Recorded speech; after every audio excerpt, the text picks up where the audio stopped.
밀로 문 열어. 제복을 갖춰 입은 캐롤이 법에 따른 공권력을 행사하며 세계 문을 두드리고 있었다. 퍼시픽 필러세이즈. 아침 안개에 쌓인 아담한 2층 주택. 경고하는데 지금은 너의 친구가 아닌 경찰 신분으로 말하는 거야. 캘리포니아주 법의 이름으로 명한다. 빨리 문 열어. 캘리포니아주 법이라고? 걔나 물어가라 그래. 밀로가 문을 열어주며 구시렁거렸다. 말 한 번 정말 건설적으로 하네. 캐롤이 친구를 나무라며 집 안으로 들어갔다. 밀로는 팬티에 낡은 스페이스 인베이더스 그림이 새겨진 티셔츠 차림이었다. 낯빛은 창백하고 눈가는 거무스름하고 머리는 폭탄이라도 떨어진 듯했다. 양쪽 팔에 새겨진 마라 실바트 루차 경단의 카발라 문신들이 응엄한 광채를 바라며 이글거리고 있었다. 아직 아침 7시도 안 됐어. 한창 꿈나라를 헤매는 사람을 깨우고 난리야. 손님까지 와 있는데. 거실에 있는 유리 테이블 위에 빈 싸구려 보드카 병 하나와 텅빈 마리아나 봉지 하나가 보였다. 이런 짓은 이제 그만둔 줄 알았더니 캐롤이 쓸쓸한 어조로 말했다. 너도 보다시피 난 사는 건 개판이고 나 때문에 친구가 쫄딱 망했는데도 도와줄 능력이 없어. 그래서 술을 진탕 마시고 마리아나도 몇 대 폈어. 게다가 손님도 있어. 그래, 내 문제니까 신경 꺼. 알겠어? 누구야, 사브리나? 아님 비키? 틀렸어. 크릭 애비뉴에서 두당 50불에 건진 창녀들이야. 이제 설명이 충분했어? 그 말이 사실인지 아니면 속을 뒤집으려고 꺼낸 얘긴지 감을 잡지 못한 채 서 있는 캐롤의 입가가 실룩거렸다. 밀로는 커피 머신을 켜고 하품을 하며 원두 캡슐을 집어넣었다. 좋아, 캐롤. 꼭두 새벽부터 잠을 깨운 이유나 들어보자. 캐롤은 잠시 혼란스러웠던 마음을 수습하고 정신을 가다듬었다. 어제 저녁 내가 본부의 요청에 도난당한 부가티 차량에 대해 수배령을 내려놨거든? 특이 사양이 있을 경우 즉시 연락을 달라 했지. 그 결과 어떻게 됐는지 알아? 차가 샌디에이고 인근 야산에서 발견됐다는 연락이 왔어. 그제야 밀로의 얼굴이 환하게 퍼졌다. 그럼 톰은 어떻게 된 거야? 톰에 대한 정보는 아직 없어. 부가티가 과속 검문에 결렸는데 여자 운전자가 검문 중 달아났다는 보고만 올라와 있어. 여자 운전자라고? 그 지역 경찰에 따르면 운전을 한 사람이 톰이 아니라 젊은 여자였대. 보고서에 그녀와 동승한 남자가 있었다고 기재되어 있긴 했지만. 캐롤이 욕실 쪽에서 나는 소리를 듣고 귀를 쫑긋 세웠다. 샤워기에서 물이 흘러내리는 소리와 헤어드라이어가 윙윙거리는 소리가 섞여 들려왔다. 욕실 안에 두 사람이 있다라는 뜻이었다. 샌디에이고 근처라 했어? 캐롤이 경찰 보고서를 다시 확인하며 대답했다. 란초 산타페 근처의 작은 마을이래. 밀로가 머리를 긁적긁적하자 그렇지 않아도 고슴도치처럼 하늘로 찌뻗던 머리카락이 더욱 헝클어졌다. 내가 렌트한 차를 직접 운전해 현지로 가봐야겠어. 서둘러 움직이면 톰의 행방을 찾는데 단서가 될 만한 걸 찾을 수 있을지도 모르잖아. 나도 같이 가. 그럴 필요 없어. 내 의견을 묻는 게 아니야. 내가 뭐라 하든지 나는 갈 테니까. 경찰서에서는 뭐라 둘러댈 건데. 휴가를 쓴 지 한참 됐으니까 걱정할 것 없어. 너 혼자보다는 우리 둘이 있는 게 일을 하기에도 더 수월할 거야. 톰이 바보 같은 짓을 할까봐 걱정이야. 밀로가 멍하니 허공을 바라보았다. 그럼 너는? 내가 하는 짓은 바보 같지 않고? 캐롤이 무섭게 밀로를 몰아붙였다. 그때 욕실 문이 벌컥 열리며 남미 출신 아가씨 둘이 조잘조잘 떠들어대며 밖으로 나왔다. 머리에 수건을 질끈 동여맨 여자는 반나체였고 다른 여자는 목욕 가운을 걸치고 있었다. 캐롤은 그 여자들을 보고 있자니 마치 자신의 과거 모습을 거울에 비춰보고 있는 것 같아 구역질이 치밀었다. 조금 더 상스럽고 세파에 달았을 뿐 맑은 눈동자의 여자와 늘씬한 키에 보조기가 쏙 들어간 여자의 모습에는 분명 자신의 과거 모습이 들어있었다. 아직 메가더 파크를 벗어나지 못했더라면 지금 분명 그녀들처럼 되어 있을 것이다. 캐롤은 스산해지는 마음을 애써 감췄지만 밀로는 그녀의 마음을 벌써 눈치챘다.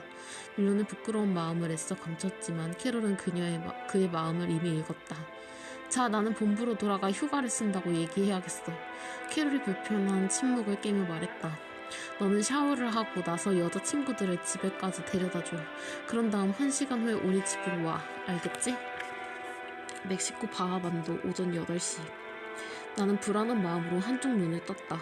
물기가 빠진 도로에 비친 찬란한 태양이 군데군데 빗방울이 남아있는 차 앞 유리창에 아침 햇살을 반사시키고 있었다. 나는 플러시 담요를 뒤집어 쓴 채 피아트 500 조수석에서 몸을 웅크린 채 잠에 깼다. 근육은 경직됐고 코는 막혀 맹맹했다. 어때요? 한숨 늘어지게 잤어요? 빌리가 물었다. 나는 목 근육이 뭉쳐 반쯤 마비된 것 같은 몸을 일으키며 인상을 찌푸렸다. 여긴 어디예요? 오가는 인적도 없고 가도 끝없는 황야의 도로를 달리고 있어요. 밤새 운전한 거예요? 빌리가 기분 좋게 고개를 끄덕이는 사이 나는 백밀러로 내 형편없는 몰골을 들여다봤다. 긴 밤에 얻어터진 흔적들 때문에 보기에 흉했다. 당신한테 아주 잘 어울리는 모습이죠? 빌리는 농담이 아니라 진심으로 말한 것이었다. 사실 전 같은 엄친한 스타일은 별로였거든요. 약간 재수없었죠. 칭찬인지 욕인지 모호하게 표현되는데 일가견이 있으시네요. 나는 앞을 내다봤다. 지금까지 봤던 길보다 훨씬 더 황량한 풍경이 펼쳐지고 있었다. 바닥이 쩍쩍 갈라진 좁은 도로 양편으로 사막의 작은 산들이 나타났고 이따금 돌 선인장, 잎이 실한 용설랑 같은 식물들이 시야에 들어왔다. 다행히 지나다니는 차는 없었지만 도로폭이 워낙 좁아 맞은편에서 버스나 트럭이라도 오면 아슬아슬한 상황이 펼쳐질 것 같았다. 이제부터 내가 운전할 테니 눈을 좀 붙여요. 어차피 주유소가 보이면 멈췄다 가야 해요. 그때까지는 내가 운전할게요. 하지만 주유소는 눈에 띄지 않았고 그나마 나타나는 곳도 대부분 영업을 하지 않았다. 우리는 주유소를 찾아 유령이 나온 듯 외진 마을을 여러 개 지나다니다가 비상등이 켜고 도로변에 멈춰서 있는 오렌지색 코르베트를 발견했다. 젊은 히치하이커 디오더런트 광고에 모델이 나왔으면 인기 상한가를 쳤을 외모가 자동차 보닛에 기대서서 양손에 기름 떨어뜨렸어요 라고 쓴 작은 팻말을 들고 있었다. 도와줄까요? 빌리가 측은한 표정을 지으며 말했다. 안 돼요. 여행자들의 금품을 털려고 자동차 고장할 가장한 고전적인 사기 수법일지도 모르잖아요. 지금 그 말은 멕시코 사람들은 다 도둑놈 취급한다는 뜻이에요? 그게 아니라 세상의 모든 미남들과 친구하고 싶은 당신의 편집증 때문에 또 재수없는 일을 당하게 될지도 모른다란 뜻이에요. 막상 차를 얻어 탈 때는 당신도 뛸 듯이 좋아했잖아요. 이봐요. 지금은 너무 분명한 상황이라니까? 저 녀석이 우리 돈과 차를 갈취하려는 수작이란 말이에요. 그게 당신이 바라던 바이면 차를 세워도 좋아요. 하지만 나는 절대로 동의할 수 없어요. 다행히도 그녀는 위험을 감수하는 대신 남자를 그대로 지나쳐 운전을 계속했다. 마침내 주유소를 찾은 우리는 기름을 넣고 나서 구멍가게 같은 식료품점의 앞에 잠시 차를 세워두었다. 길쭉하게 생긴 낡은 진열창 뒤로 몇 가지 안 되는 과일과 유제품 빵들이 놓여 있었다. 우리는 요깃거리를 산 다음 몇 킬로쯤 더 가 차를 세우고 조슈아 나무 아래에서 자리를 잡고 즉석 피크닉을 즐겼다. 나는 김이 모락모락 피어나오는 커피를 훌쩍거리며 앉아 다소 놀라운 마음으로 빌리를 관찰했다. 빌리는 담요를 깔고 앉아 계피 플루폰과 아이싱 슈거를 듬뿍 찐 추러스를 몇 개나 먹고 있었다. 정말 맛이 끝내준다. 당신은 안 먹어요? 아직 앞뒤가 맞지 않은 게 있단 말이야. 나는 생각에 빠져 있다가 엉뚱한 대답을 했다.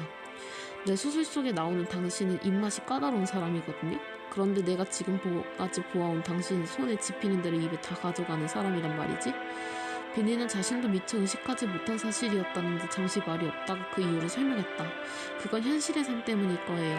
현실의 삶? 난 픽션의 세계 속의 인물인 만큼 현실의 삶은 내 세계가 아니죠. 그게 대체 당신의 식탐과 무슨 상관이 있다는 거죠?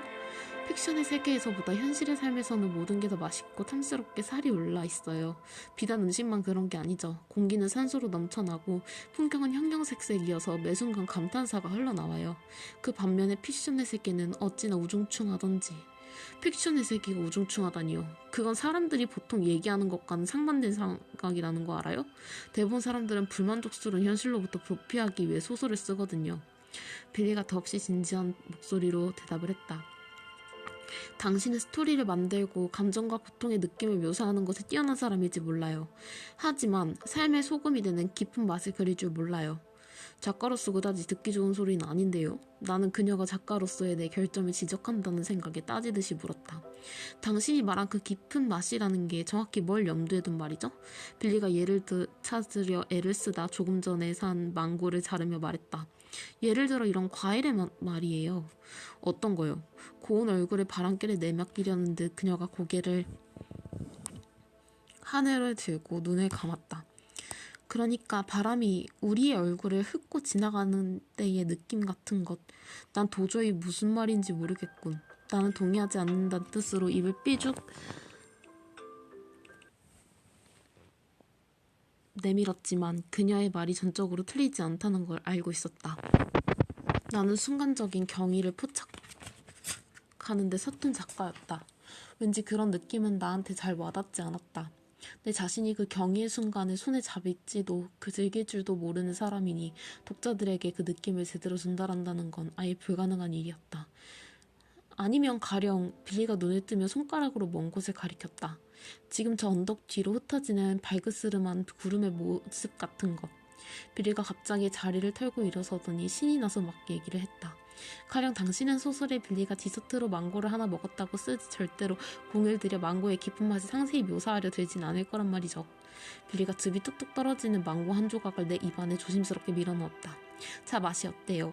급소를 찔린 기분은 상했지만 나는 그녀가 바라는 대로 과일의 맛을 최대한 정확하게 살려보자 했다.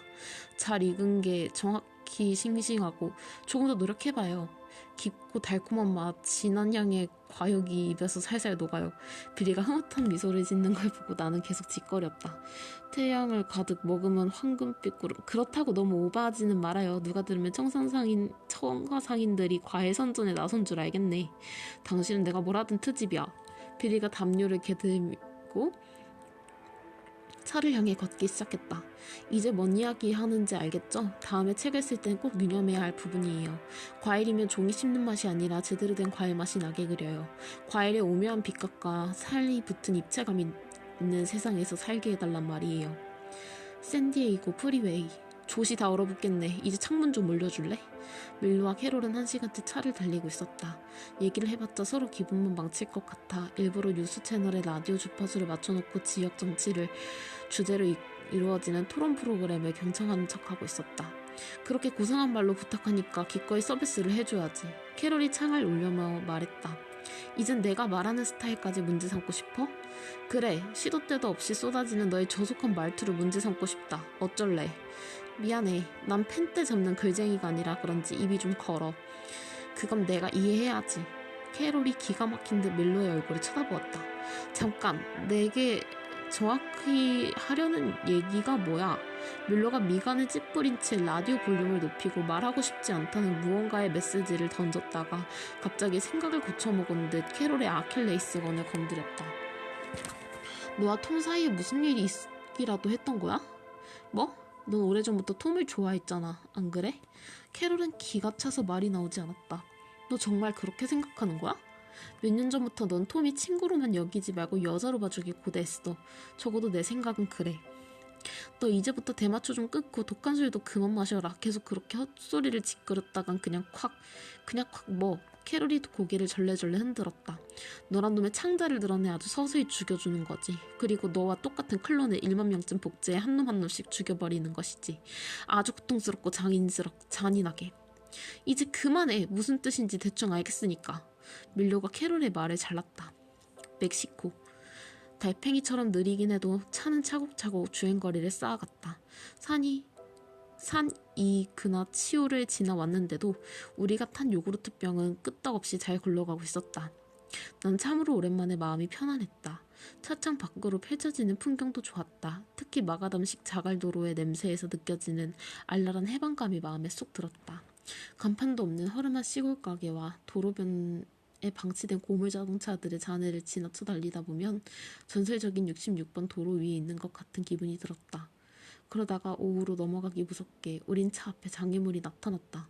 꽤나 삭막한 들판을 따라 달리고 있을 때였다. 바리케이트도 철책도 없는 시골 도로가 양떼에 완전히 정령당해 있었다. 맛있는 점심 식사를 끝내고 한창 소화를 열중하고 있는 어마어마한 양떼가 길 한가운데서 제잘제잘 수다를 떠는 중이었다. 인근에 농가도 있고 큰 농장도 군데군데 보이는데 아무도 밖으로 나와 차가 지나갈 수 있게 양떼를 도로 밖으로 끌어내주는 사람이 없었다. 한참 동안 경적을 울려보고 온갖 손짓 발짓을 다 해보고 소리를 쳐봤지만 도로를 무단 점거한 반추동물들은 눈 하나 깜짝하지 않았다. 빌리가 체념하고 담배에 불을 붙이는 사이 나는 남은 돈이 얼마인지 세어보았다. 내 지갑 밖으로 오로로의 사진이 삐져나온 걸 본 빌리가 재빨리 잡아챘다. 그 사진, 이리 줘요. 잠깐만 보고 줄게요. 당신이 찍은 사진이에요? 순수한 느낌이 풍기는 흑백 사진이었다. 핫팬츠에 남자 셔츠를 걸친 오로로가 내가 사랑이라고 믿었던 불꽃을 가득 담은 눈으로 나를 바라보고 웃고 있었다. 솔직히 말해봐요. 당신의 피아니스트 여자친구는 어떤 점이 좋았어요? 그녀의 어떤 점이 좋았는지 물었어요. 얼굴이 예쁘다는 건 나도 인정해요. 모델같이 완벽한 몸매를 거부할 수 없는 매력을 지닌 여자를 찾는 남자들에겐 딱이겠죠. 하지만 그녀에게 또 다른 매력이 있어요? 제발 그런 얘기는 그만둡시다. 비열한 머저리를 보고도 좋아 죽겠다던 사람이 나한테 훈계를 늘어놓을 생각이란 말아요. 그 여자의 교양미가요? 혹했어요? 그래요. 오로로는 고양미와 지성미를 풍기는 여자죠. 당신 같은 사람에게는 하품 나오는 얘기로 들리겠지만 난 시장바닥 같은 데서 소리를 지르고 욕하고 위협하고 총질하고 잠시도 조용한 날이 없는 동네에서 자랐어요. 내 주변에 TV 가이드라고는 책밖은 없었죠. 쇼팽이니 베토벤이니 하는 이야기는 전혀 다른 세상이었어요. 즉스 마약, 랩, 문신, 인주 손톱 따위의 허접한 소리만 듣고 자란 놈이 쇼펜하우어나 모차르트 이야기를 밥 먹듯이 꺼내는 파리지앵을 사귀니까 황홀할 수밖에요. 빌리가 고개를 끄덕였다. 나이스 샷. 하지만 그 당신이 오로르를 좋아하는 건 예쁘기 때문이었을 거예요. 그녀가 지금보다 50kg쯤 더 나가는 몸이었으면 당신을 감동시키긴 어렵지 않았을까요? 아무리 모차르트니 쇼팽이니 늘여놓는다 해도. 자, 그 얘긴 그만하고 운전이나 열심히 해요. 당장 앞으로 가라고요? 설마 우리 차가 양이 들이받기라도 멀쩡한 거라 생각한다면. 빌리가 더 한모금 빨아들이더니 다시 물었다. 오로라가 쇼펜하우어를 들먹인 게 두 사람이 배를 맞추기 전이었어요? 아니면 후였어요? 나는 어안이 막힐 따름이었다. 만약 내가 당신에게 그런 질문을 했다면 아마 벌써 기싸대기를 한 대 얻어맞았겠죠? 그렇지 않아요? 그냥 웃자고 해본 소리였어요. 당신이 볼이 빨개지면서 어쩔 줄 몰라 하는 게 너무 재밌으니까. 참나, 나 이런 여자를 내가 만들었다니. 테레사 로드리게즈는 매주 한 번씩 톰의 집에 와 파출부 일을 하고 있었다. 요즘은 사람들과 부딪히는 걸 싫어하는 톰이 늘 현관문에 할 수 있는 일이 없으니 그냥 돌아가라는 내용의 메모를 붙여놓곤 있었다. 하지만 수고비는 전액 봉투에 넣어 메시지 옆에 함께 붙여두곤 했다. 한데 오늘은 문에 톰이 적어놓은 메모가 보이지 않았다. 다행이야. 테레사는 사실 일도 안 하고 거저 돈을 받는 게 영 불편했다. 더구나 메가더 파크의 어린 시절부터 지금껏 누구보다 톰을 잘 아는 그녀로서는 여간 걱정되는 것이 아니었다. 그 옛날 테레사는 톰과 같은 건물에 살았고 캐롤과는 같은 건물에 같은 층에 살았다. 톰과 캐롤은 그녀가 남편과 사별한 뒤 혼자 살던 방 2개짜리 아파트에 수시로 찾아와 학교 숙제를 하고 가곤 했다. 신경증 환자의 바람둥이 엄마가 수시로 사내들을 끌어들이고 집안 살림을 내던지는 톰의 집이나 개막난이 같은 아버지 욕짓거리가 끊일 날이 없는 캐롤의 집에 비해 그녀의 집은 공부하기에 더없이 좋은 장소였다. 문을 열고 열쇠꾸러미를 손에 들고 안을 들어선 테레사는 난장판이 된 집을 보고 할 말을 잃었다. 한동안 엄두도 못 내던 그녀는 겨우 일을 하기 시작했다. 청소기를 돌리고 바닥에 걸레질을 하고 식기세척기를 돌리고 산더미 같은 다림질거리를 처리하고 쓰나미가 휩쓸어 간 듯 테라스를 형소했다. 테레사는 분리해놓은 재활용 쓰레기 봉투에 담아 플라스틱 쓰레기통에 넣은 집 밖에 내놓은 다음 3시간 만에 톰의 집에 나섰다. 밀리브 콜로니를 담당하는 쓰레기 수거 차량이 재활용 쓰레기를 수거하기 위해 톰의 집 앞에 멈춰선 것은 오후 5시가 조금 넘는 시간이었다. 쓰레기 수거 작업을 맡은 인부는 존 브래디였다. 그는 톰의 집 앞에 나와 있는 큼직한 재활용 쓰레기를 하나 들어 올리다가 그 안에서 새 책이나 다름없는 천사들의 3부작 중 2권을 발견했다. 그는 일단 책을 따로 챙겨놓았다가 쓰레기 수거 작업이 끝난 다음 책 상태를 꼼꼼하게 살폈다. 와, 특별 에디션으로 예쁘게 제작한 책이잖아. 판형도 큰데다가 고딕풍의 근사한 표지와 수채화 사박까지 들어있네.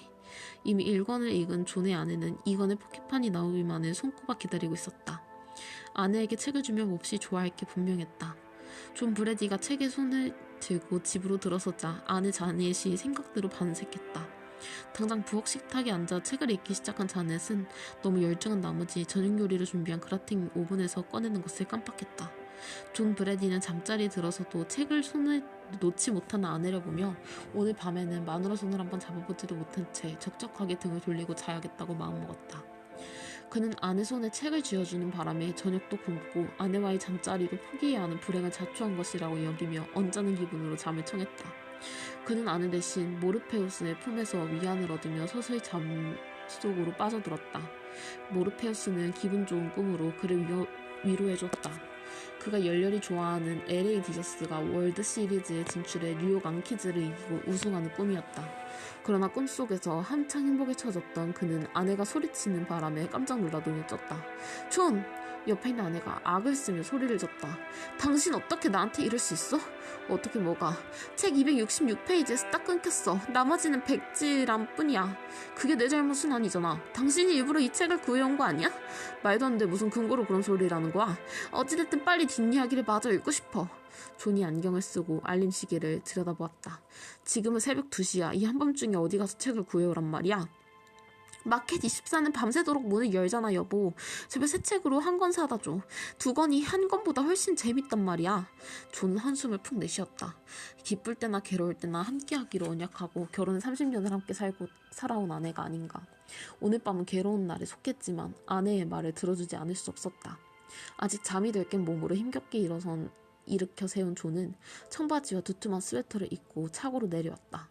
퍼플 스트리트의 마켓 24 앞에 도착한 그의 손에 들고 온 파본을 길거리 휴지통 속으로 획 집어 던졌다. 빌어먹을 책 같으니. 목적지가 얼마 남지 않았다. 이정표를 보니 우리의 최종 목적지인 카보산 루카스까지는 채 150km도 남지 않았다. 기름을 꽉 채우는 건 이번이 마지막이에요. 빌리는 주유소로 들어가 차를 세웠다.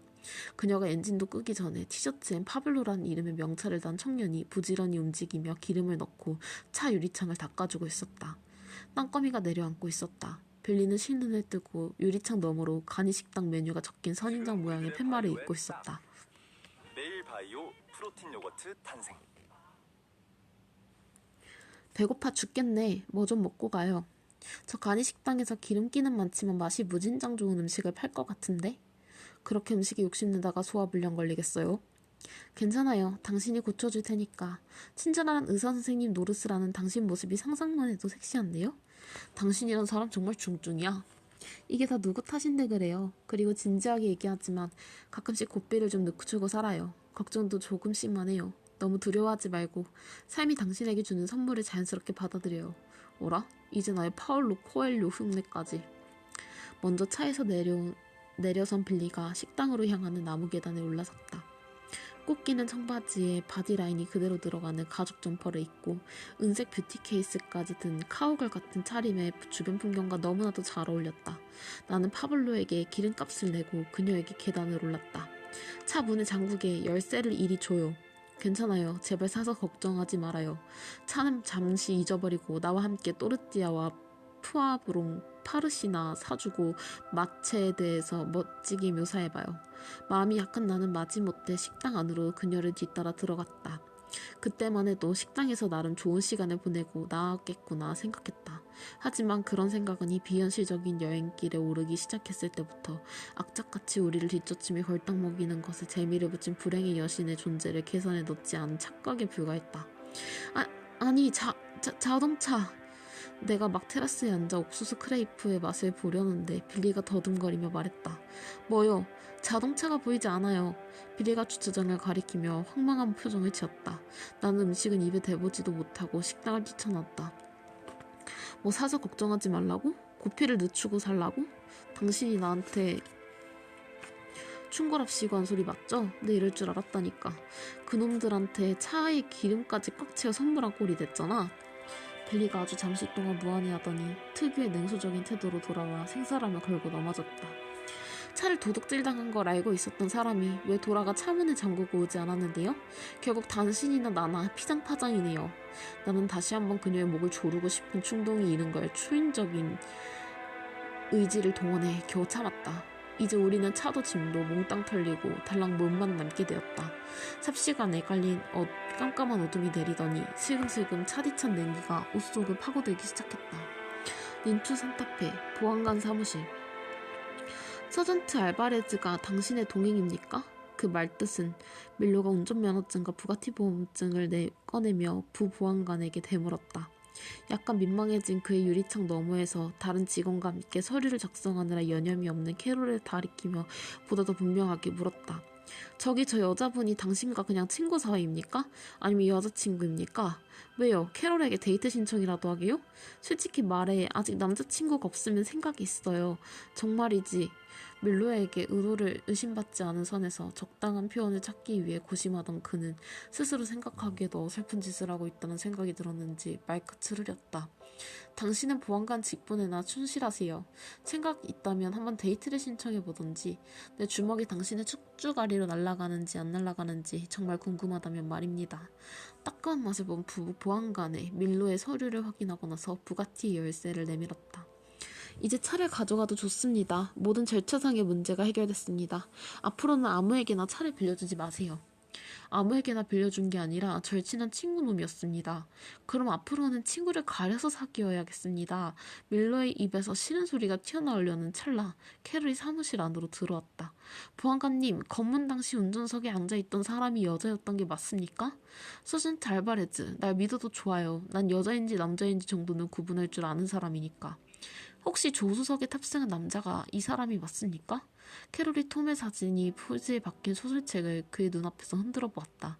솔직히 서전트의 친구라는 남자의 얼굴은 제대로 보지 못했어요.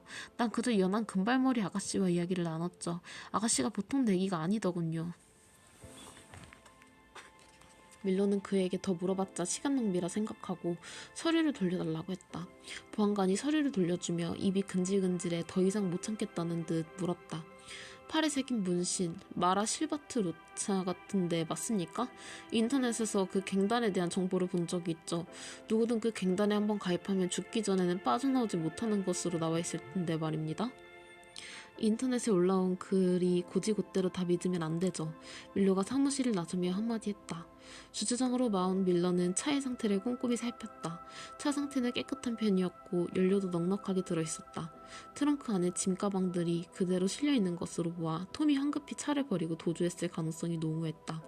가방들을 열어보니 여자 옷과 화장품들이 잔뜩 쏟아져 나왔다. 조수석 수납함에서는 지도와 퍼플 매거진이란 한 부가 나왔다. 뭐 좀 찾아냈어? 캐롤이 주차장으로 나오며 물었다. 글쎄, 밀로가 지도에 표기된 이동 경로를 가리키며 캐롤에게 물었다. 그 오소리 같은 보안관 놈이 너에게 데이트 신청 안 했어? 전화번호를 알려달라면서 조만간 식사라도 한번 했으면 좋겠다고 하더라. 왜 문제 있어? 문제가 있지. 한때 내가 보기에는 그 놈이 하는 짓이 좀 꼴통 같지 않아? 꺼가줘 자식아 하고 욕짓거리라도 쏟아내릴 것 같은 캐롤의 입에서 엉뚱한 말이 튀어나왔다. 너 이거 봤어? 캐롤이 낙원 같은 해변에서 물놀이를 즐기고 있는 오로로와 라파엘 바로스를 찍은 사진을 가리켰다. 밀로는 지도에 펜트펜으로 표시된 십자 표시를 가리키며 친구에게 물었다. 우리 멕시코 해안의 근사한 호텔에서 주말을 보내는 건 어떨까? 괜찮지 않겠어?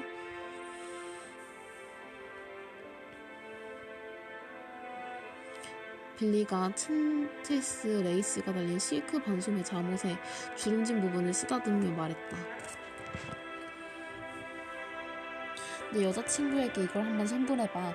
내가 뒤로 벌렁 나자빠지도록 내 여자친구가 새로운 모습을 보여줄 거야.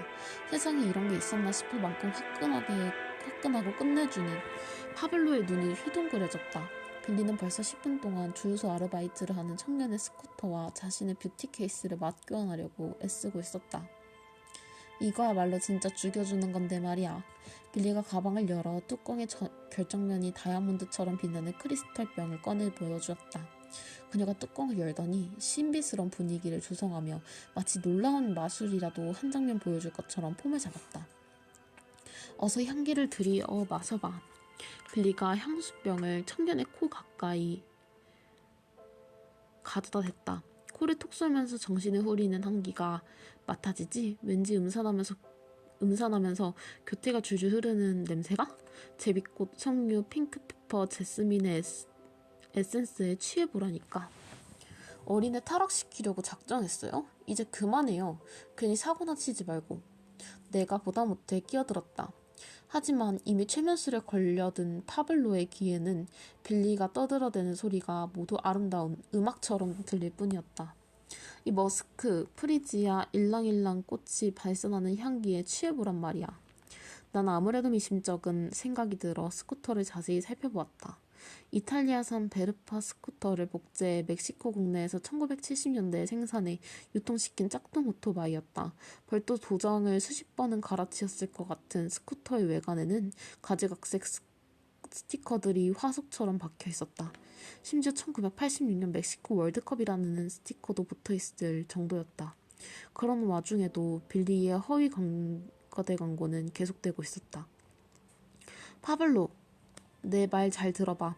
여자가 이 향수를 뿌리면 육감적이 되어 마법의 정원으로 들어가게 돼. 이 향기가 여자를 야성적이고 사나운 호랑이로 만드는 것이지. 굶주린 호랑이, 색. 이제 와서 그 가당차는 사기 좀 그만 쳐요. 어차피 저 거물 스티커에 두 사람이 타는 건 무리니까. 왜 못 타요? 내가 무슨 덤블트럭처럼 육중한 줄 아시나 봐. 빌리가 오로르의 뷰티 케이스가 뿜어내는 여성적 마술의 정수에 넋을 잃은 파블로를 잠시 제껴두고 반격에 나섰다. 스쿠터는 위험해요. 어두운 밤인데다가 도로 장비도 제대로 되지 않아. 군데군데 움푹 파이거나 불쑥 튀어나온 곳이 얼마나 많은데. 뜨라또 애초? 거래가 성사된 거죠? 파블로가 우리 쪽으로 걸어오며 물었다. 빌리가 호들갑을 떨며 축하를 보냈다. 파블로, 정말 잘했어. 내 말만 믿어. 앞으로 내 여자친구가 널 업고 다닐 테니까. 빌리가 파블로의 손에서 열쇠꾸러미를 건네받으며 호언장담했다. 나는 머리를 절레절레 저었다. 어리석었어. 이 고물 스티커로는 분명 20km도 못 가 퍼지고 말 거야. 벨트가 사가 빠졌으니까. 그리고 톰, 뭐요? 스쿠터에는 벨트가 없거든요. 가게에 대해 잘 알지도 못하면서 아는 척 좀 하려들지 말아요. 20년 동안 시동 한번 걸어보지 않았는지 어떻게 알아? 나는 스쿠터에 키를 꽂았다. 엔진이 두세 번 쿨럭쿨럭 하더니 기침소리를 내더니 힘겹게 부르르릉 거리기 시작했다. 빌리가 오토바이 뒤를 올려타더니 두 손으로 내 허리를 감싸고 어깨에 머리를 기댔다. 스쿠터가 밤의 정적을 깨트리며 요란하게 달리기 시작했다. 카보산 루카스 라 푸에르타 델 파라이소 호텔 스위트룸 12호실. 커튼 사이로 아침 햇살이 스며들었다. 눈을 뜬 빌리가 늘어지게 하품을 하며 기지개를 켰다. 알림시계의 디지털 눈금이 오전 9시가 조금 넘는 시간을 가리키고 있었다. 빌리가 침대에 누운 채 몸을 옆으로 돌아보니 톰이 몇 미터쯤 떨어진 침대에서 몸을 웅크린 채 잠에 빠져있는 모습이 보였다. 그들은 어젯밤 늦게 욱신욱신 쑤시는 몸을 이끌고 호텔에 도착했다.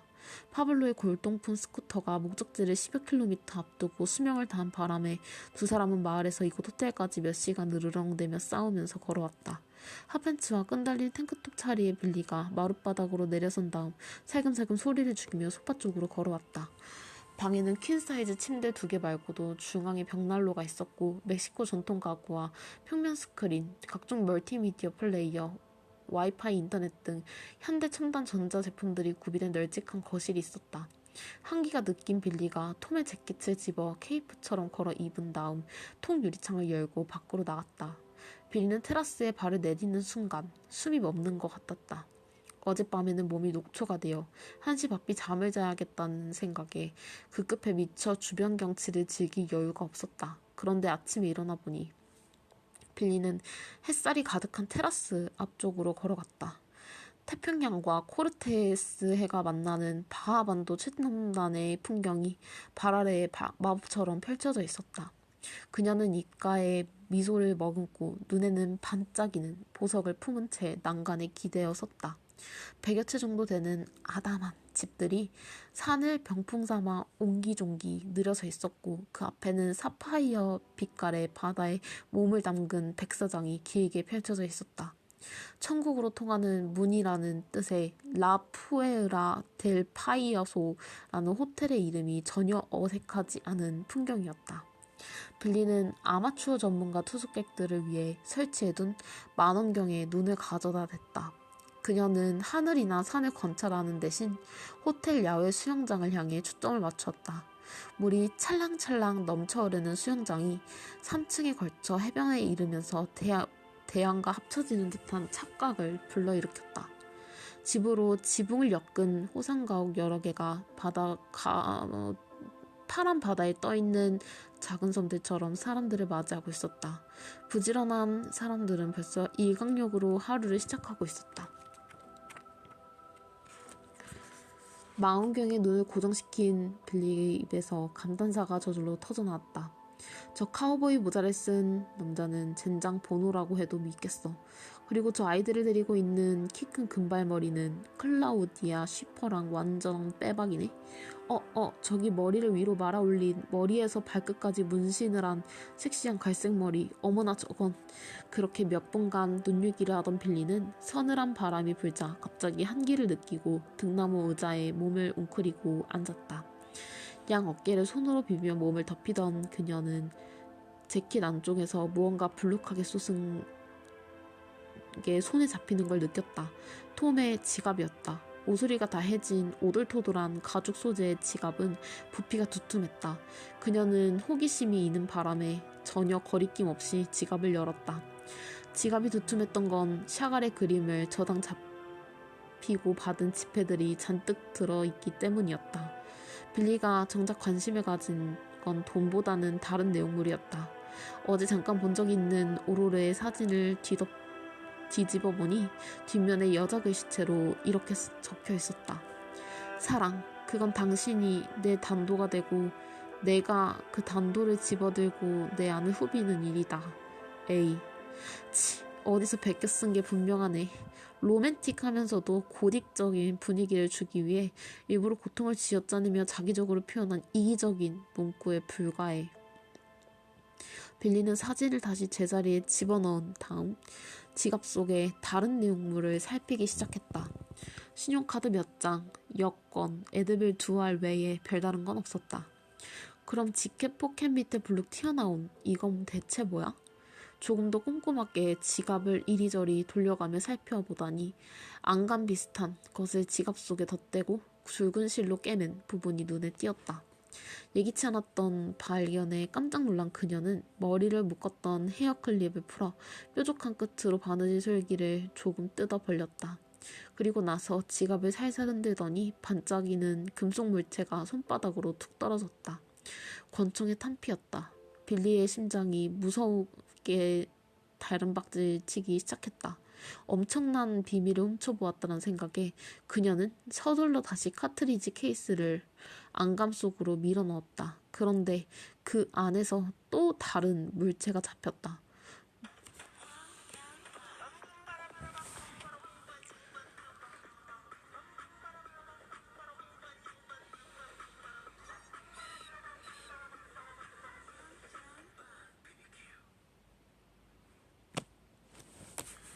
누렇게 색이 바랜 사진. 조금 흐릿하게 나온 폴로라이드 사진 한 장이었다. 콘크리트 건물들과 철책을 배경으로 다정하게 껴안고 있는 한 젊은 커플을 찍은 사진이었다. 사진 속의 남자가 톰이라는 건 쉽게 알 수 있었다. 다만 그는 아직 20살 안쪽에 앳된 모습이었다. 여자는 그보다 더 어려 17이나 18쯤 돼 보였다. 남미 출신으로 보이는 예쁘장한 소녀. 키가 늘씬하게 크고 이목구비가 섬세한 그녀의 맑고 예쁜 눈이 흐릿한 사진 속에서도 선명하게 보였다. 포즈로 보아 그녀가 사진기를 직접 치켜들고 찍은 사진이 분명했다. 어이, 체면 차릴 필요 없어요. 빌리는 화들짝 놀라 손을 쥐고 있는 사진을 떨어뜨렸다. 뒤를 돌아보니 라푸에라타 델 파이라이소 호텔 스위트룸 24호실. 어이, 체면 차릴 필요 없다. 뒤에서 누군가의 목소리가 들려왔다. 만원경에 눈을 고정시킨 밀료가 반나체로 물 밖에서 일광욕을 즐기는 두 나이아드의 늘씬한 몸매에 한참 동안 정신이 팔려 있을 때 캐롤이 예고 없이 테라스로 들이닥쳤다. 밀료가 깜짝 놀라 뒤돌아보니 캐롤이 도끼 눈을 뜨고 그를 노려보고 서 있었다. 그 만원경은 카시오피아 자리나 오리온 자리를 살피라고 설치해둔 거야. 너처럼 눈요기를 할 때 이용하라고 설치해둔 게 아니거든? 저 끝내주는 아가씨들 이름이 혹시 카시오피아 오리온인지도 모르잖아? 밀로가 턱으로 핀업걸들을 가리키며 받아쳤다. 그걸 지금 농담이라고 하는 거야? 내가 내 마누라나 엄마라도 돼? 그건 그렇고 내 방엔 어떻게 들어왔어? 내 작업이 형사라는 걸 잊었어? 이깟 호텔 방문 따위 여는 게 나한테 문제가 될 거라고 생각하면 큰 오산이지. 캐롤이 등나무 의자 위에 청가방을 던지며 말했다. 이건 엄연히 사생활 침해잖아. 아니 꼬우면 경찰에 신고하든지. 너 지금 그걸 농담이라고 하는 거야? 화가 난 밀로가 어깨를 으쓱거리며 화제를 바꿨다. 내가 프런트 데스크에 확인해 봤는데 톰이 여자친구와 이 호텔에 투숙한 게 맞더라. 나도 이미 알고 있었거든.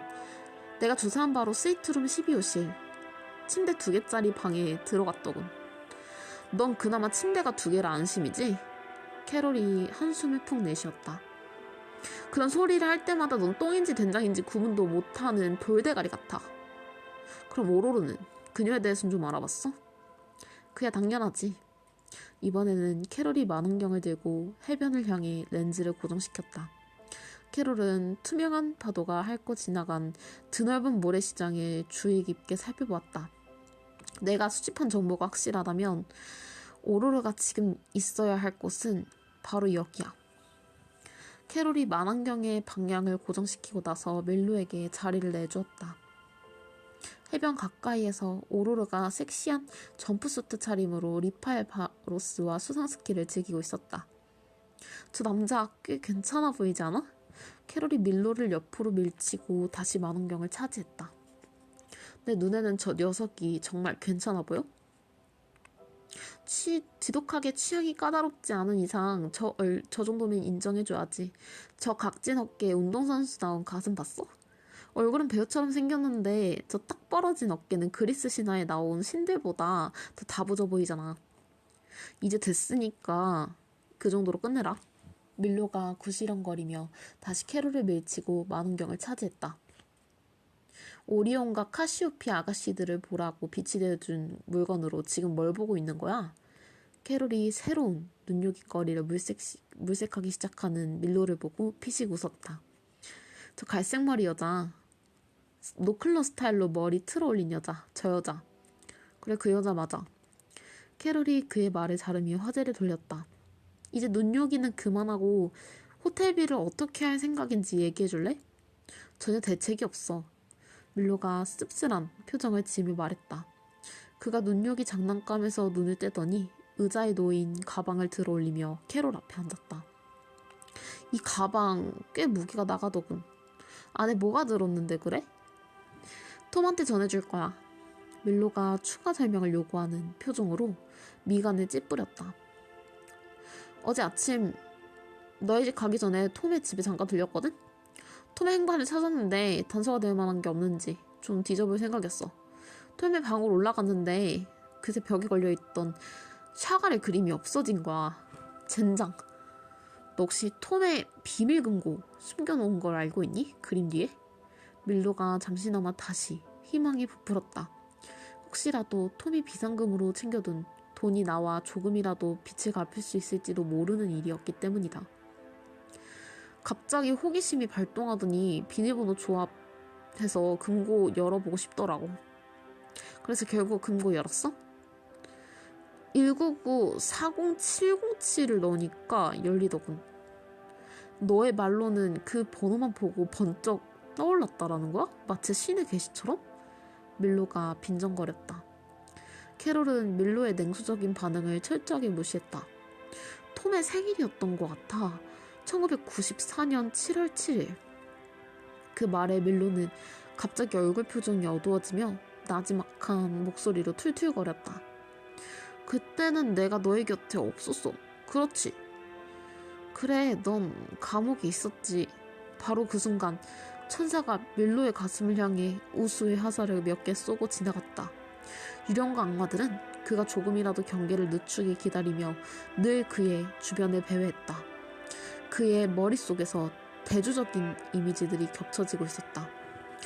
호화호텔의 모습과 더러운 감옥의 모습, 부자들의 천국과 가난뱅이들의 지옥. 15년 전 밀로는 치노의 남자 형무소에서 9개월간 수감 생활을 했다. 기나긴 암흑기였고 지옥 같은 세월에 종지부를 찍는 고통스러운 정화의 시간이었다. 밀로는 출감 후 새 삶을 살기 위해 발버둥을 쳐왔지만 늘 미끄럽고 불안정한 땅에 서 있는 것 같은 기분으로 살았다. 발 아래에 땅이 곧 내려앉기라도 하듯 마음이 조마조마한 나날이었다. 안전핀 뽑힌 수류탄 같은 그의 과거가 언제 그의 머릿속에서 뻥 터질지 모르는 일이었다. 밀로는 괴롭고 우울한 기억들에 휩쓸리지 않기 위해 여러 번 눈을 깜빡였다.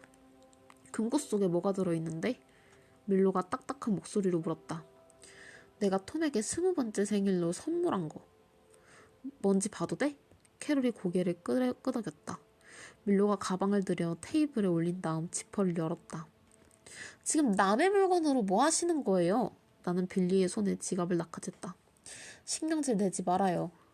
나는 반 혼수 상태에서 힘겹게 잠이 깼다. 입안은 답답했고 전신은 욱신거려 쑤시고 발목이 심하게 화끈거렸다. 마치 세탁기 안에서 빙글빙글 돌며 밤을 보내고 난 것처럼 불쾌한 기분이었다. 난 남의 지갑 허락 없이 뒤지는 여자를 가장 혐오하거든요?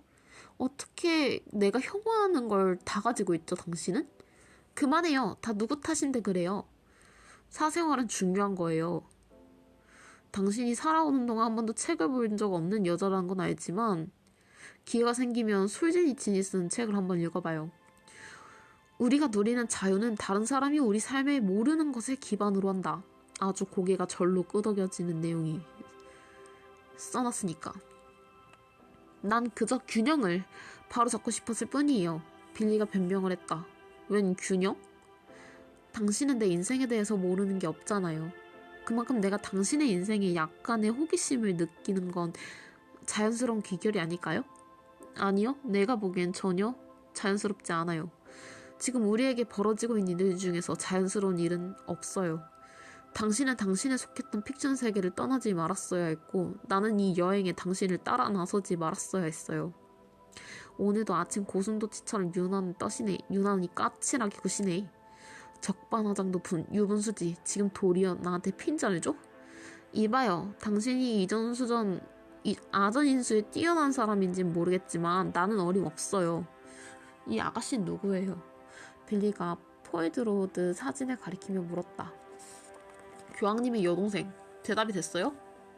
아니 좀 시시한 응수네요. 소설에선 정작 그렇게 안 쓸 사람이? 이 여자는 정말 철면피라니까? 이름은 캐롤. 내 어린 시절 친구.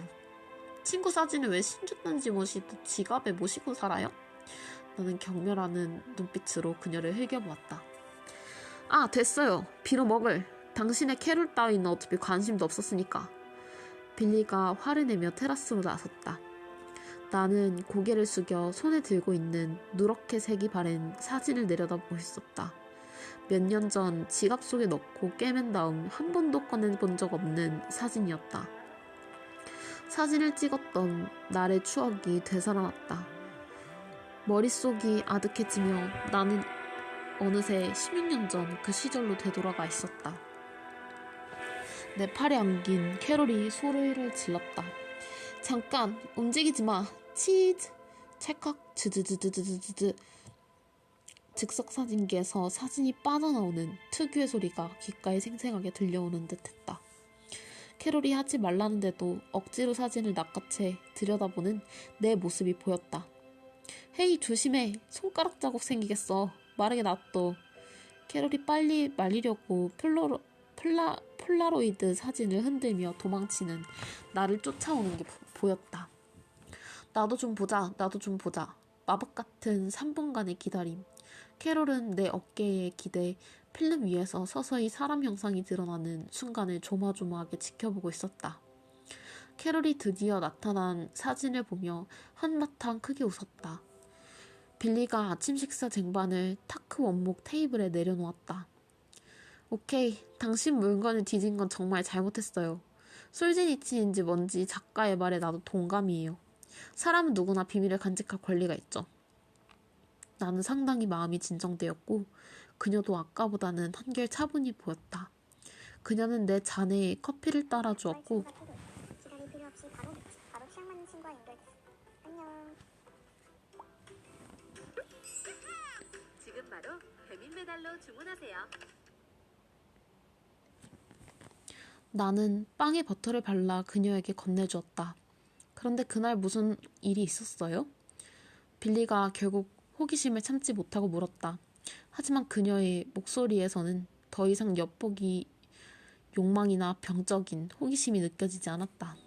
어쩌면 그녀는 내가 겉으로는 부인하면서도 속으로는 캐롤과 관련된 내 삶의 한 토막을 속 시원히 누군가에게 털어놓고 싶어 한다는 느낌을 받은 것일지도 몰랐다. 그의 여름은 아주 무더웠다. 도시가 가마솥처럼 이글거리며 달아올랐다. 아스팔트가 깔린 농구장 바닥까지 누글누글해질 만큼 맹렬한 더위였지만 우통을 벗어 붙인 10여 명의 사내 녀석들은 매직 존슨 흉내를 내며 연신 비스켓을 향해 뛰어올랐다. 어이, 거기 밥맛. 여기 와서 제주 한번 부려보지 그러냐? 나는 대꾸하지 않았다. 아니, 내게는 아예 아무런 소리도 들리지 않았다. 최대한 볼륨을 높인 워크맨에서 흘러나오는 비트음과 둔탁한 저음이 외부로부터 들려오는 욕짓거리들을 차단해주고 있었다. 나는 철책을 따라 걷다가 주차장 입구에 서 있는 나무 아래에 앉았다. 나무의 잎이 조금은 남아있어 작은 그늘을 만들어주고 있었다. 냉방이 되는 도서관만큼은 못했지만 책을 읽기에 그 그늘만큼 시원한 곳은 없었다. 나는 마른 풀 위에 앉아 나무 둥지에 등을 기댔다. 나는 음악의 보호 아래 나만의 세계에 있었다. 손목시계를 들여다본다. 오후 1시. 나는 베니스 비치에 널판지를 깐 해변 산책로에서 아이스크림을 파는 아르바이트를 하고 있었다. 베니스 비치로 떠나는 버스 시간까지는 아직 30분 정도가 남아 있었다. 그 자투리 시간을 잘만 활용하면 미스 밀러가 추천해준 책을 몇 페이지 정도 더 읽을 수 있었다. 내게 폭넓은 추천 도서 리스트를 만들어준 밀러 교수는 젊고 똑똑한 사람으로 문학을 전공했으며 나에 대해 좋은 인상을 갖고 있다. 지금 내 가방 속에는 셰익스피어의 리어왕, 알베르 카메의 패스트, 말콤 로리의 화산 아래서 장장 1800페이지에 달하는 제임스 엘로이의 LA 3부작이 들어있었다. 내가 요즘 워크맨으로서 듣는 음악은 음울한 가사들이 주를 이루는 R.E.M의 최신 음악 앨범이다. 물론 L도 즐겨 듣는다. 바야흐로 웨스트 코스트의 전성기다. 닥터 드레의 플로우, 스눕독이 도그의 갱스터 펑크, 투팡의 분노까지 그 음악들에 대해 나는 묘하게 애증이 섞인 감정을 느낀다. 그 음악들의 가사는 듣는 사람들에게 삶의 지평을 확대해주는 내용이 아니다. 대개는 대마초에 대한 옹호, 경찰들에 대한 요직거리, 동물적 섹스, 총과 차를 수상하는 이야기들이다. 하지만 그 음악들이야말로 우리의 일상과 주변 세계를 고스란히 반영하고 있다. 죽음이 난무하는 거리, 개토의 삶과 절망, 갱스터들의 전쟁과 사륙, 경찰의 야만적 응직, 15 어린 나이의 임신에 학교 화장실에서 아이를 낳은 여자아이들의 이야기. 그 음악들 속에서는 내가 사는 빈민가에서와 마찬가지로 마약이 전지전능한 지위를 부여받고 있다. 권력, 돈, 폭력, 죽음의 뿌리는 모두 마약으로 기결된다. 그 음악을 하는 래퍼들은 우리와 다르지 않은 사람들이라는 느낌이 강하게 든다. 우리처럼 길거리를 돌아다니다 경찰들과 총질이 나고 거짓 신세가 되지 않는다면 기껏 철창이나 병원 신세를 져야 하는 인생들. 멀리 캐롤이 걸어오는 모습이 보인다. 오늘따라 밝고 투명한 색상의 원피스를 입어서인지 상큼하고 발랄해 보인다. 평소 캐롤이 즐겨 입는 옷 스타일과는 많이 다르다. 캐롤은 대부분의 또래 동네 여자들처럼 트랙슈트, 후트 달린 티, XXL 사이즈 티셔츠로 여성적인 체형을 가리고 다닌다. 그녀가 묵직한 배낭을 메고 집적거리는 건달놈들의 시덥지 않은 농담과 희롱을 무시하며 내가 있는 초록섬에 향해 다가오고 있다. 안녕 톰? 안녕 캐롤. 나는 마침내 헤드폰을 귀에서 뺀다. 우리가 알고 지낸 지는 벌써 10년째다. 밀로를 제외하고 캐롤은 내게 하나밖에 없는 친구다. 캐롤은 미스 밀러 말고 나와 유일하게 이야기가 통하는 사람이다. 우리 관계는 아주 독특하다. 캐롤은 내게 여동생이나 여자친구 이상의 존재다. 우리 관계는 한마디로 말해 단정지을 수 없는 독특한 면이 있다. 오래전부터 알고 지낸 우리의 관계는 4년 전부터 급격히 달라졌다. 나는 바로 옆집 내 방에서 불과 10m도 떨어지지 않은 곳에 무시무시한 지옥의 공포가 도사리고 있다는 사실을 발견했다. 매일 아침 층계에서 마주치는 소년의 내면에서는 이미 생명이 사그라지고 있었다. 그녀에게는 사람 취급받지 못하며 끔찍한 순환을 겪어야 하는 숱한 밤들이 있었다. 누군가가 그녀의 피를, 생명을, 쇠액을 빨아먹고 있었다. 안타깝게도 내겐 그녀를 도울 방법이 없었다. 나는 외톨이였으니까. 고작 15살이었던 내게는 돈도 패거리도 총도 탄탄한 근육도 없었다. 가진 거라곤 비교적 잘 돌아가는 머리와 굳은 의지뿐이었는데 그것만으로는 그녀가 처한 상황을 바꿀 수 없었다. 나는 그녀의 의사를 존중하는 가운데 내 나름대로 도울 수 있는 방법을 찾았다. 나는 그녀와 판박이처럼 비슷한 처지의 소녀 데릴라와 어린 시절 때부터 그녀를 지켜주는 수호천사 라파이의 이야기를 끝도 없이 써내려갔다. 2년 동안 매일이다시피 캐롤을 만나는 동안 내 이야기는 새록새록 흥미를 더해갔다. 그녀는 내가 지은 허구의 이야기가 삶의 고통을 이겨내는 당패 역할을 해준다고 했다. 내 이야기의 주인공들이 보여주는 인생 격정이 그녀를 상상의 세계로 이끌어내 잠시나마 끔찍한 현실을 잊게 해준다는 것이었다. 나는 방법으로 캐롤을 도울 수 없었기에 데릴라의 이야기에 한층 상상력을 불려넣기 위해 힘을 기울였다. 나는 신비하고 로맨틱한 로스앤젤레스의 배경을 시네마스코프 영화 같은 상상의 세계를 창조하기 위해 여가 시간의 대부분을 썼다. 자료를 조사하고 신화에 대한 각종 서정을 탐독하고 옛날 마법서를 두루 성형했다. 그 결과 나는 밤을 꼬박 새워가며 자신들만의 고통과 고민을 지닌 다양하고 생생한 인물들을 탄생시켰다. 초현실적인 동화로 출발한 내 이야기는 시간의 흐름과 함께 점점 살이 붙으면서 성장소설이 되었다가 드디어 한 편의 거대한 서사시로 탄생하게 되었다. 내 모든 열정과 능력을 바쳐 쓴 픽션의 세계가 그로부터 15년 후 수백만 명의 독자들의 심금을 울리며 나를 알력 유명 인사로 만들어준 것이다. 내가 언론사와 인터뷰를 하지 않고 기자들을 피하는 이유는 바로 그것이다. 천사 3부작의 탄생 배경은 내가 이 세상에서 오직 한 사람과 나누고 싶은 비밀 이야기이기 때문이다. 뭘 듣고 있니? 캐롤은 지금 17살이다. 그녀는 웃고 있다.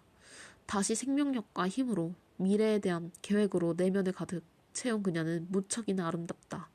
나는 그녀가 다시 생명력을 얻게 된 걸 다 내 덕분이라고 생각한다는 걸 안다. 시네이드 오코너가 리메이크한 프린스 곡인데 넌 모를 거야. 지금 농담해?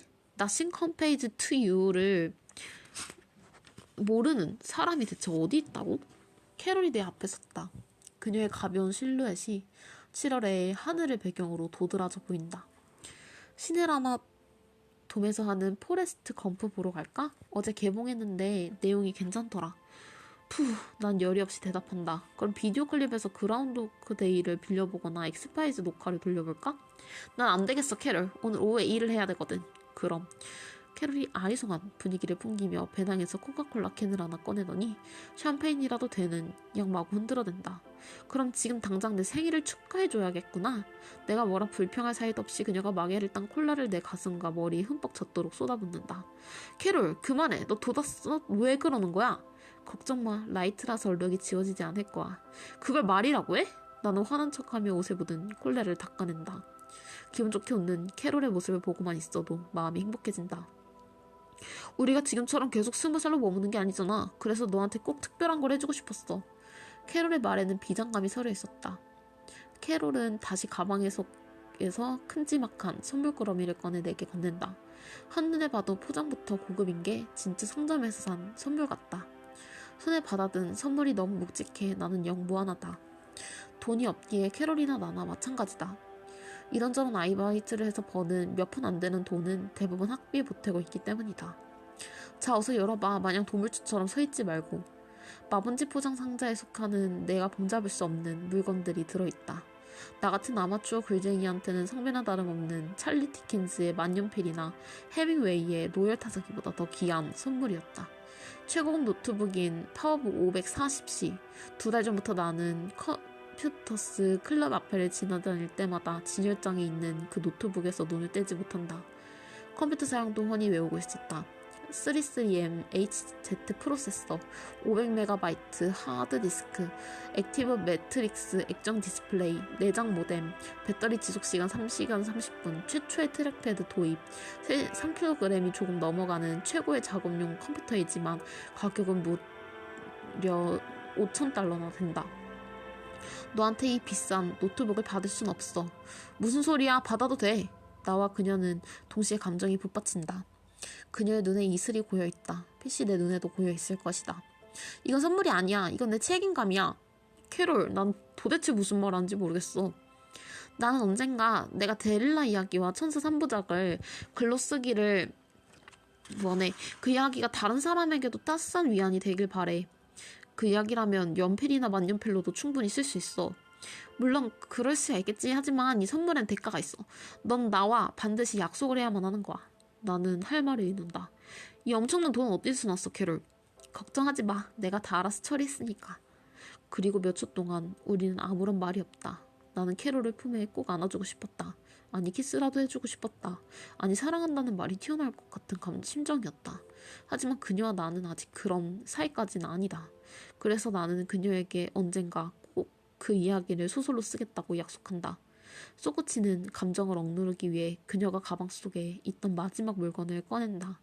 블랙마마에게서 빌린 낡은 폴라로이드 카메라다. 그녀가 한 손으로 내 허리를 감싸고 다른 한 손으로는 카메라를 한쪽으로 치켜들며 내게 포즈를 취하란다. 잠깐! 움직이지 마! 치즈! 와, 캐롤이란 여자 정말... 라 푸에를라 델 파이레이소 호텔 스위트룸 12호실.